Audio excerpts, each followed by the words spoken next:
അപ്പോൾ ഗൈസ് അസ്സലാമു അലൈക്കും.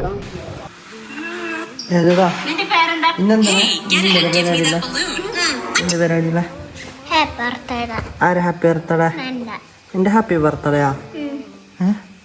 അതിന് എന്തുള്ള എന്താക്കുന്നടെ?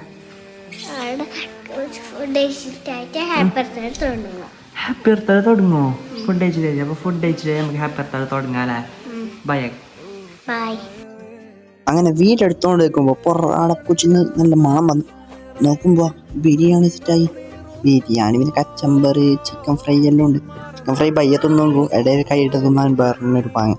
അതതിൻ്റെ അതിൽ ആ പന മക്കളെല്ലാം വന്ന് ഗിഫ്റ്റ് എല്ലാം കൊണ്ട് പിന്നെ ചോറ് വെച്ചിട്ടായിട്ട് തുടങ്ങാറ്. ചോറെല്ലാം വെച്ചിട്ടായിട്ട് കേക്ക് മുറിക്കാലെല്ലാം സെറ്റായി.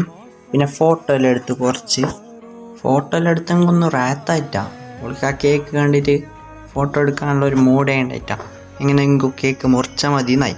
അത് കഴിഞ്ഞിട്ടായിട്ടാ പിന്നെ ഫോട്ടോ എടുക്കാമെന്നൊന്നും നിന്നാ നേരോളം ഗിഫ്റ്റ് പൊട്ടിക്കാൻ തുടങ്ങി. എന്തെല്ലാം ഗിഫ്റ്റെല്ലാം കിട്ടി. കിച്ചൺ സെറ്റ്, മുട്ടായി, പിന്നെ എന്തെല്ലോ ആക്കിയിട്ട് ബൊക്കൻ്റെ മുട്ടായി അതെല്ലാം അൺബോക്സ് ആക്കി. ഇതിപ്പോൾ കരിയുന്നത് നിങ്ങൾക്ക് എല്ലാവർക്കും അറിയും. പിള്ളേർക്ക് എന്തെങ്കിലും ഫോട്ടോ ആയിട്ട് എടുക്കാനുണ്ടെങ്കിൽ എന്തെങ്കിലും പരിപാടി ആയിട്ടുണ്ടെങ്കിൽ കരച്ചിലില്ലാതെ നടക്കേല.